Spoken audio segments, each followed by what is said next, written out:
Morning students, मेरे प्यारे विद्यार्थियों, आज का जो टॉपिक हम यहाँ डिस्कस करेंगे उस टॉपिक को मैंने चैप्टर 1 इलेक्ट्रोस्टैटिक क्लास 12 से लिया है और बहुत ही इम्पॉर्टेंट टॉपिक है। सीबीएसई बहुत बार इसके ऊपर न्यूमेरिकल्स को, इसकी एप्लीकेशंस को और समटाइम्स इस आर्टिकल को भी आपके एग्जाम में पुट कर चुकी है। और वो आर्टिकल है गॉसेस लॉ इन इलेक्ट्रोस्टैटिक्स और गॉस थ्योरम। बहुत बार आपके एग्जाम में ये पूछा जा चुका है। So as per your request तो मैं इसकी वीडियो बना रहा हूँ और इस वीडियो के थ्रू मैं आपको ये आर्टिकल समझाऊंगा और उम्मीद है आप सबको ये वीडियो बहुत पसंद आएगी। तो आर्टिकल है जो आज का टॉपिक है हमारा, वो है गॉसियस लॉ इन इलेक्ट्रोस्टैटिक्स और we can say Gauss theorem, Gauss's theorem या फिर गॉसियस law in electrostatic.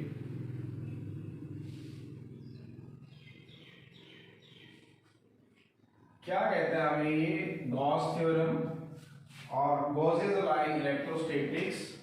According to this theorem the surface integral of the electrostatic field E produced by any sources over any closed surface S enclosing a volume V in vacuum is 1 by epsilon naught times of the total charge contained in it. क्या है definition? I am again repeating. According to this theorem, the surface integral of electrostatic field E produced by any sources over any closed surface S enclosing a volume V in vacuum is 1 by epsilon naught times of the total charge contained in it. तो definition मैं लिखा हूं यहां पर. According to this theorem, according to this theorem, the surface integral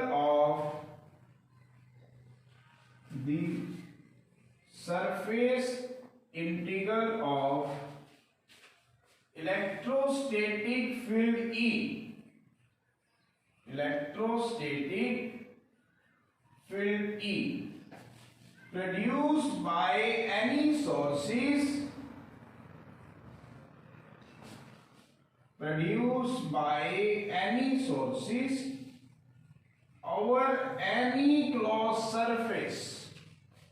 over any closed surface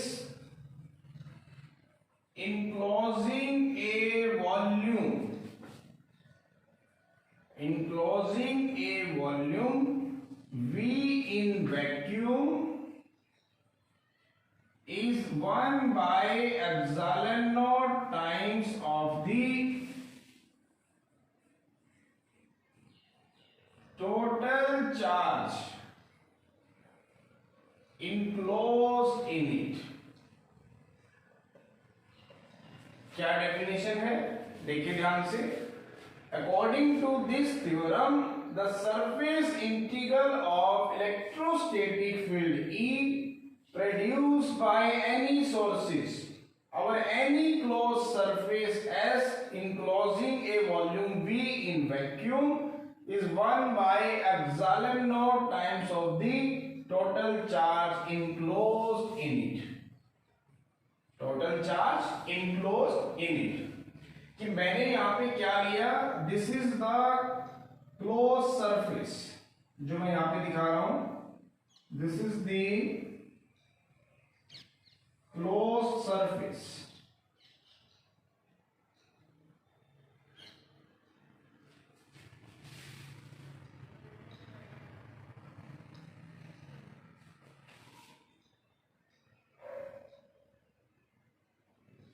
so this is the close surface.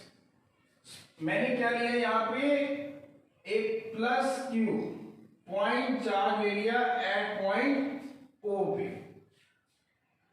एक बार definition को मैं repeat करूंगा, फिर मैं इसमें आऊंगा। डेफिनेशन हमें क्या कहती है, according to this theorem this surface integral, this is the close surface integral of electrostatic field E over any closed surface say S enclosing a volume V in vacuum is equal to the 1 by epsilon naught times of the total charge contained in it। ये है हमारे पास आज का article. हमें ये prove करना है, दोबारा सुने, कि the total surface of the surface integral, this is the surface integral, और ये जो सर्कल मैं यहाँ दिखा रहा हूं इसका मतलब है close. The surface integral of electrostatic field E over any closed surface enclosing a volume V in vacuum is 1 by epsilon naught times of the total charge contained in it, total charge contained in it। ये हमारे पास आज का article है।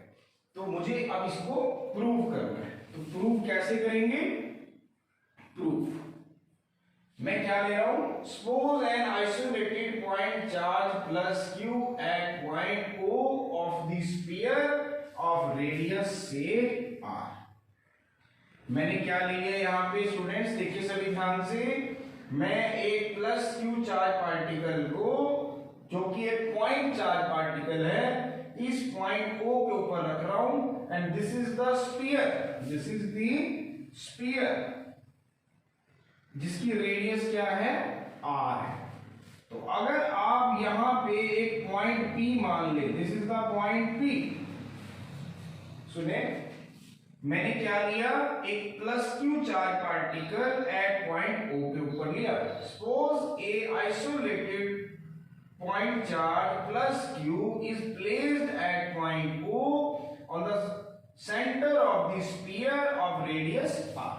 एक plus q point charge particle मैं O point के ऊपर ले रहा हूं, जो कि स्फीयर का सेंटर पॉइंट है, जिसकी रेडियस क्या है, r। तो इस P पॉइंट के ऊपर कितनी इलेक्ट्रिक फील्ड इंटेंसिटी लगेगी, वो मैं फाइंड आउट कर लूंगा। आप सभी को पता है इस प्लस क्यू की वजह से जो इलेक्ट्रिक फील्ड इंटेंसिटी है वो हमेशा आउटवर्ड डायरेक्शन में लगती है, और ये जो यूनिट वेक्टर आर है ये उस इलेक्ट्रिक फील्ड इंटेंसिटी की डायरेक्शन को बता रहा है। मैंने क्या किया, एक प्लस क्यू चार्ज पार्टिकल एक ओ पॉइंट के ऊपर रख लिया, जो कि सेंटर पॉइंट है किसका, इस स्फीयर का, जिसकी रेडियस क्या है हमारे पास, आर। तो इस P पॉइंट के ऊपर इस प्लस क्यू की वजह से आउटवर्ड डायरेक्शन में इलेक्ट्रिक फील्ड लगेगी। ये हम पहले ही देख चुके हैं कि जो इलेक्ट्रिक फील्ड की डायरेक्शन है वो प्लस क्यू की वजह से आउटवर्ड डायरेक्शन में होती है। तो जो इलेक्ट्रिक फील्ड इंटेंसिटी इस P पॉइंट पे लगेगी ड्यू टू प्लस क्यू, वो मैं लिख देता हूं, electric field intensity, electric field intensity acting at point P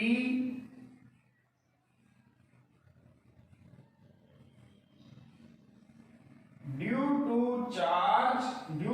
the point charge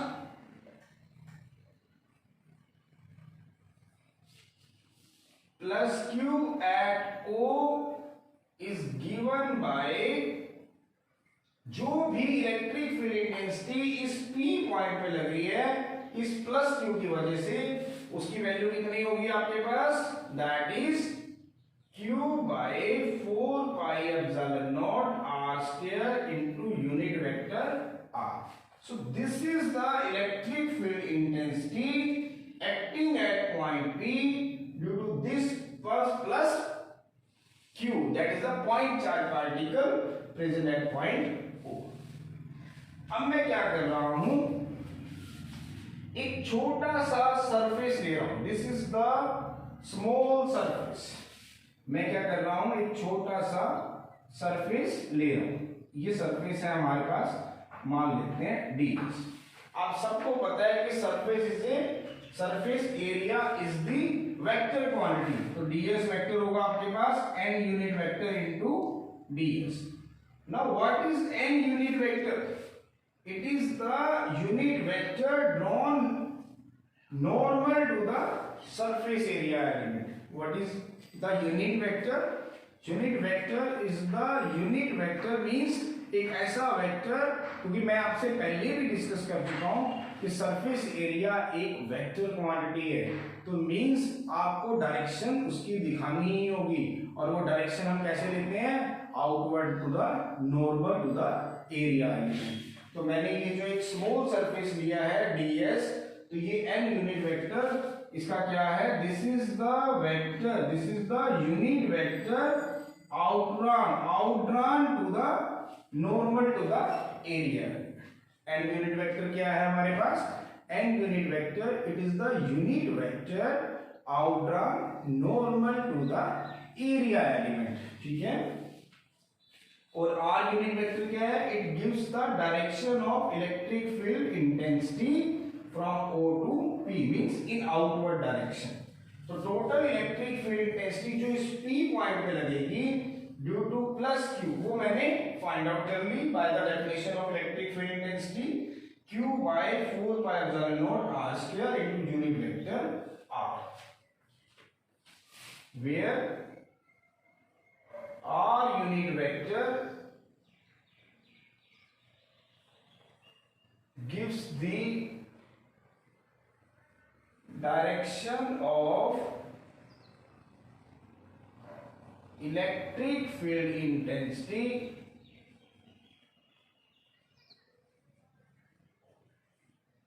which is in outward direction, means directed from O to P। अब मेरे प्रिय विद्यार्थियों, मैंने आपसे डिस्कस किया था व्हाट इज इलेक्ट्रिक फ्लक्स।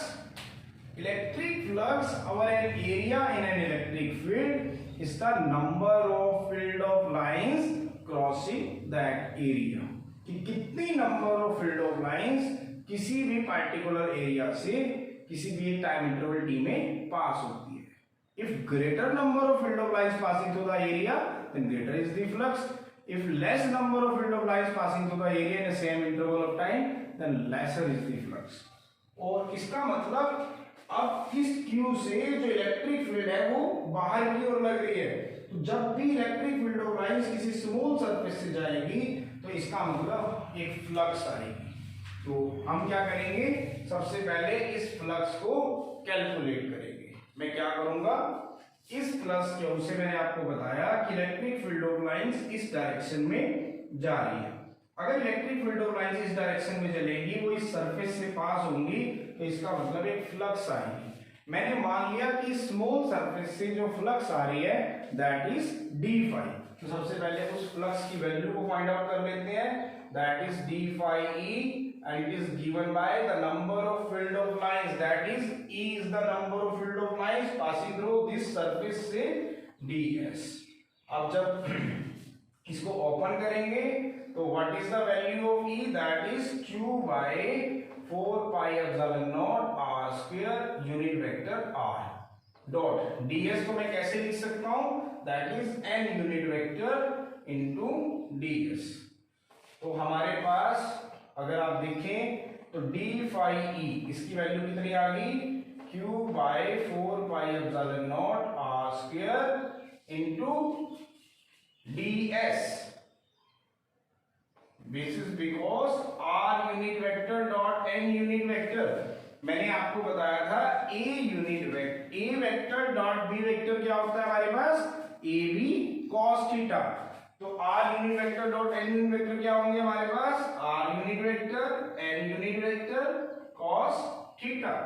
अब आप ध्यान से देखें कि r यूनिट वेक्टर और n unit vector both are lying in the same direction, तो it means theta is 0 degree and this is the unit vector, तो 1 dot cos 0 that is cos 0 degree, तो 1 डॉट 1 इज इक्वल टू 1।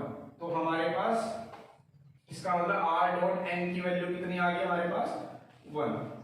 तो हमारे पास जो flux आ गई small flux वो आई q by 4 pi epsilon naught r square into ds।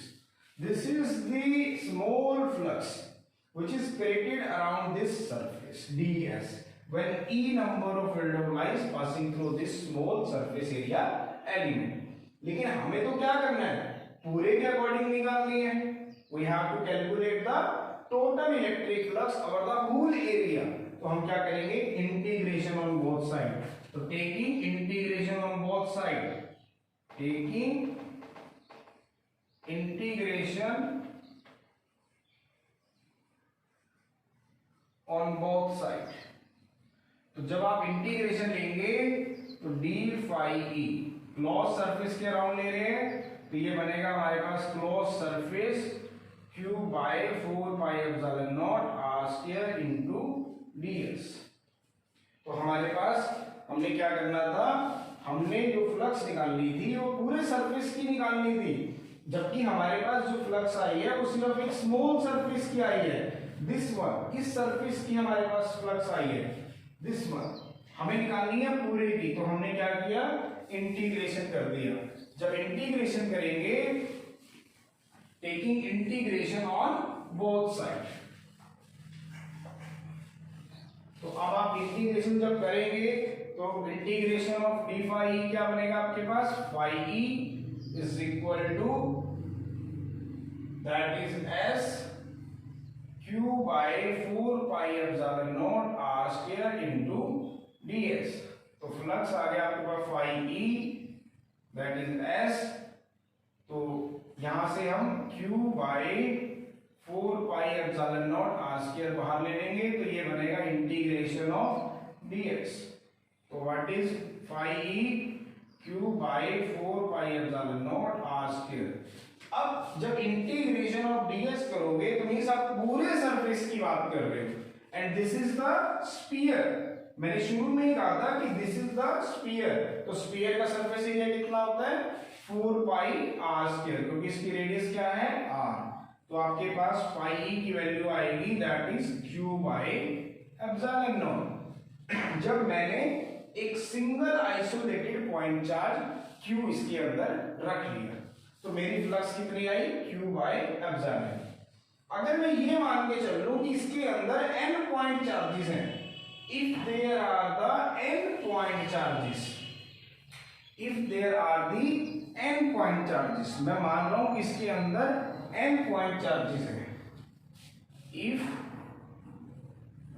there are the n point charges, say q1, q2 dash dash qn lying inside the surface, inside the surface। अगर मैं ये मान लूं कि इसके अंदर एक ही पॉइंट चार्ज नहीं है, बहुत सारे पॉइंट चार्जेस है, मींस n पॉइंट चार्जेस हैं, q1 q2 q3 dash dash qn, then the total electric flux। तो अब क्या होगा, हर एक पॉइंट चार्ज इसकी फ्लक्स में कंट्रीब्यूट करेगा। If there are the n point charges q1 q2 dash qn lying inside the surface, then each point charge will contribute to the total electric flux, will contribute to the total electric flux। इसका मतलब अगर मैं ये मान के चलूं कि इसके अंदर अभी तक जो मैंने फ्लक्स निकाली, तो मैंने निकाली फ्लक्स कितनी q बाय एप्सिलॉन नॉट। ये तो फ्लक्स एक सिंगल पॉइंट चार्ज की वजह से थी। This is the flux phi e is equal to q by epsilon naught due to the single point charge particle plus q placed at point center point O of the sphere of radius r। लेकिन अगर मैं ये मान के चलूं कि इसके अंदर एक पॉइंट चार्ज नहीं है, बहुत सारे चार्जेस हैं, if there are the n number of point charges, say q1 q2 dash dash qn lying inside the surface, इसकी सरफेस के अंदर है, सरफेस s जो मैं मान के चल रहा हूं उसके अंदर प्रेजेंट है, तो इसका मतलब each point charge will contribute to the total electric flux. तो इसका मतलब हर एक पॉइंट चार्ज उस फ्लक्स के अंदर कंट्रीब्यूट करेगा। तो टोटल फ्लक्स हम कैसे फाइंड आउट करेंगे? It is to be calculated with the help of superposition principle, जो हमें कहता है कि तो total electric flux due to the n point charges over the whole surface S can be calculated by using the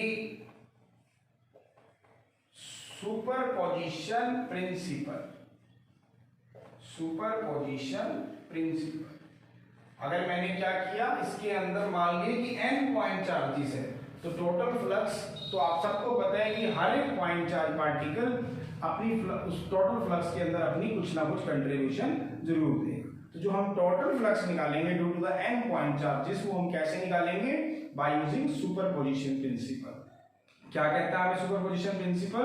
कि जो total flux होगी due to the each individual charges is the sum of the flux due to the individual charge। कि जो total flux होगी, this is the total flux, वो क्या होगी हमारे पास? sum of the flux due to the first charge particle plus flux due to the second charge particle, third charge particle, and this is another charge particle। कि जो total flux होगी over the whole surface is the sum of the flux due to the first charge particle, second, third, and so on।